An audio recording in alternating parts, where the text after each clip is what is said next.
Hey Geography, welcome to our first video lecture of the semester. Now remember, with all video lectures, there may or may not be a little reading quiz slash check for understanding the next morning. So be prepared to, jot down notes, take whatever it is you need to do right now. I mean, we're just going to go slide by slide here. You can pause it, you can rewind it, listen to what I say, put me on mute. Don't do that. You're going to need what I say.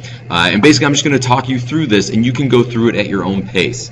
So now, to begin with our lessons in geography, we need to know where things are. And that's the biggest thing with geography. We can say, well, just take a left at the house on the left, and then you're at my street 4 houses down. Or we can use specific coordinates. Either way, let's take a look at the 5 themes of geography and explore the world around us. And so first of all, let's ask ourselves a question. What is geography? Okay, well, it's the study of how the natural environment, the world around us, trees, plants, natural things, influence people like us, and then how our activities affect Earth, and then how the world is changing both physically and culturally. Now, one of the big things that we're going to be studying this semester is also how the cultures of different societies affect the Earth, and how the Earth affects different cultures. So the 5 themes of geography are location, number 1. Where is it? We need to know where things are. And there's 2 types of location, relative location and absolute location. So relative location means to locate a place relative to other landmarks.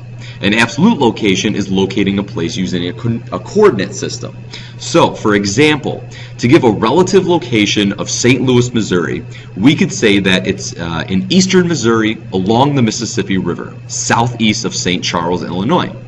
But we can also give the absolute location of St. Charles using the Earth's natural coordinates, which man came up with, being 38 degrees, 43 minutes north, and 90 degrees, 14 minutes west. And now we're going to be going through a lot of coordinates. If you don't understand the minutes and everything, just know that it's basically a grid system.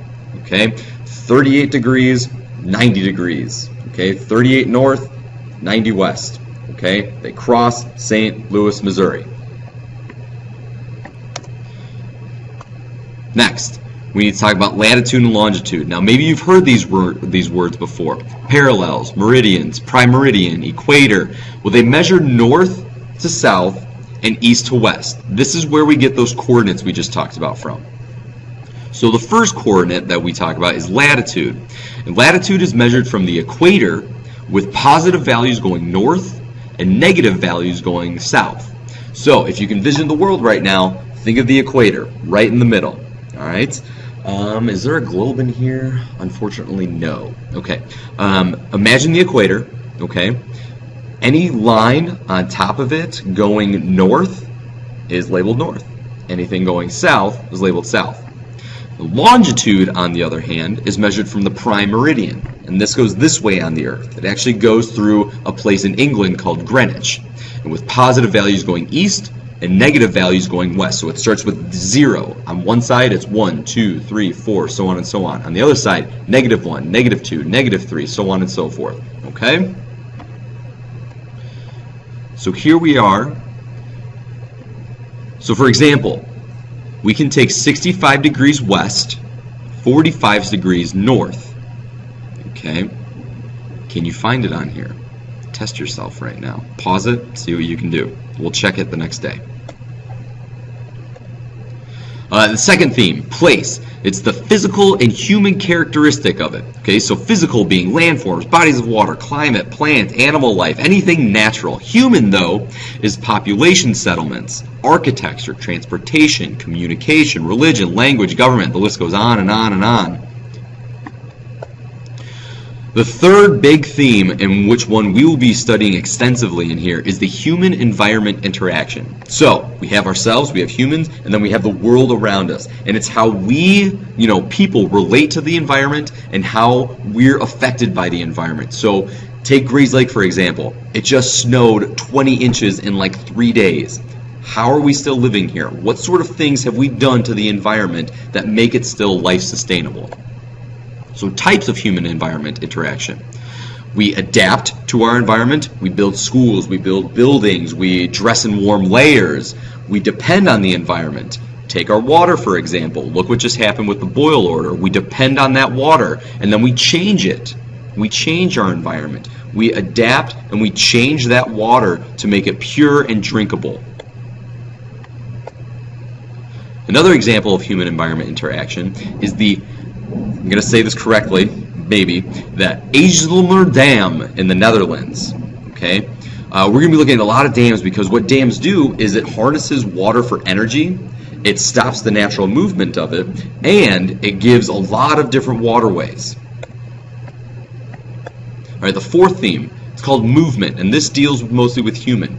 How do people get from place to place? How do we move things? Okay, do we migrate? Why do we, there are people who live in New York during the summer months, and then they live in Florida during the winter months. They're called snowbirds. Why do we migrate like that? Why do we trade? Why do we export? Why do we import?